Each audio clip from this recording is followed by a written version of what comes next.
प्रिया एक बहुत सुंदर सी बच्ची थी। वह अपने माता पिता के साथ पहाड़ों में रहती थी। प्रिया के पिता भेड़ बकरियों को चराने के लिए ले जाते थे। शाम तक वे उन्हें वापस लाते थे। इसके बदले में गांव वाले उन्हें कुछ पैसे देते थे, जिससे उनकी गुजर बसर हो जाती थी। एक दिन प्रिया ने अपने पिता से जिद की कि वह भी पहाड़ पर चलेगी। उसके पिता ने प्रिया की बात मान ली, लेकिन उससे कहा, बेटी, मैं तुझे ले तो जाऊंगा, लेकिन तुझे मुझसे वादा करना होगा कि तू अकेली इधर उधर नहीं जाएगी। प्रिया मान जाती है।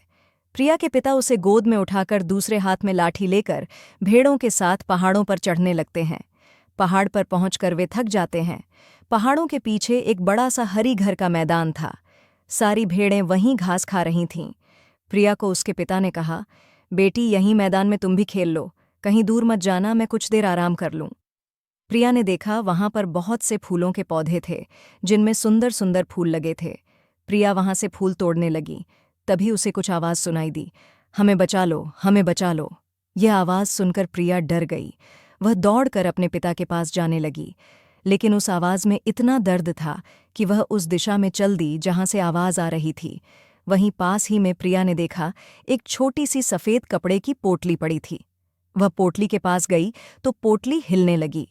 उसमें से आवाज आ रही थी, हमें आजाद कर दो, हमें बचा लो। प्रिया ने डरते डरते पोटली खोली। पोटली अभी पूरी खुली भी नहीं थी कि उसमें से 3-4 रंग बिरंगी चिड़ियां उड़कर बाहर आ गईं।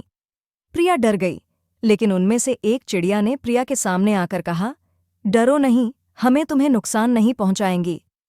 चिड़िया को इंसान की आवाज में बोलते देखकर प्रिया ने डरते हुए कहा, तुम सब हमारी आवाज में कैसे बात कर रही हो? एक नीली चिड़िया ने कहा, हम दूर देश की राजकुमारियां थीं। एक जादूगर ने हमें यहां कैद कर रखा था। हमारे पिता से उसने हमें छोड़ने के बदले राज्य मांग लिया। राज्य लेने के बाद भी उसने हमें नहीं छोड़ा। प्रिया ने पूछा, लेकिन अब क्या होगा?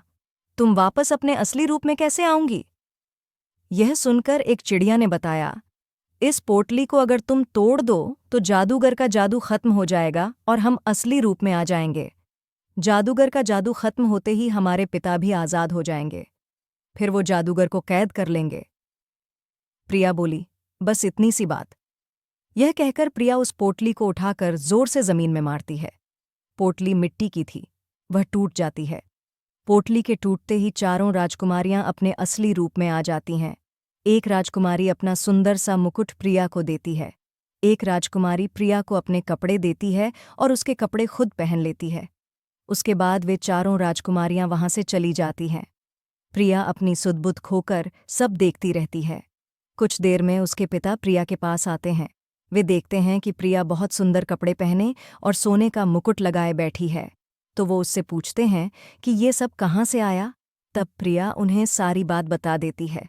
यह सुनकर प्रिया के पिता बहुत खुश होते हैं कि उनकी बेटी ने बहुत नेक काम किया है। शाम को दोनों घर आ जाते हैं। इस घटना के कुछ दिन बाद राजा के सिपाही उनके घर आते हैं। प्रिया के माता पिता और प्रिया को साथ ले जाते हैं। राजा के दरबार में उनका बहुत मान सम्मान होता है। राजा उन्हें अपने राजमहल में रख लेते हैं। प्रिया अब पूरा दिन उन राजकुमारियों के साथ खेलती रहती थी, लेकिन कुछ दिन बाद प्रिया बहुत उदास रहने लगी। उसका कहीं भी मन नहीं लगता था। एक दिन राजा ने प्रिया के पिता को बुलाकर इसका राज पूछा तो उन्होंने कहा, राजा जी, आपका महल बहुत सुंदर है, लेकिन हम लोग पहाड़ पर रहने वाले हैं। हमें यहाँ घुटन महसूस हो रही है। वहाँ टूटे घर में भी बहुत शांति थी। प्रिया भी पहाड़ों को याद करके उदास हो गई है। राजा उनकी बात समझ जाता है। वह अपने आदमियों को भेजकर प्रिया के मकान की जगह सुंदर सा मकान बनवा देता है। उसके बाद राजा बहुत सारे उपहारों के साथ उन तीनों को विदा करता है। प्रिया अपने घर पहुंचकर बहुत खुश हो जाती है।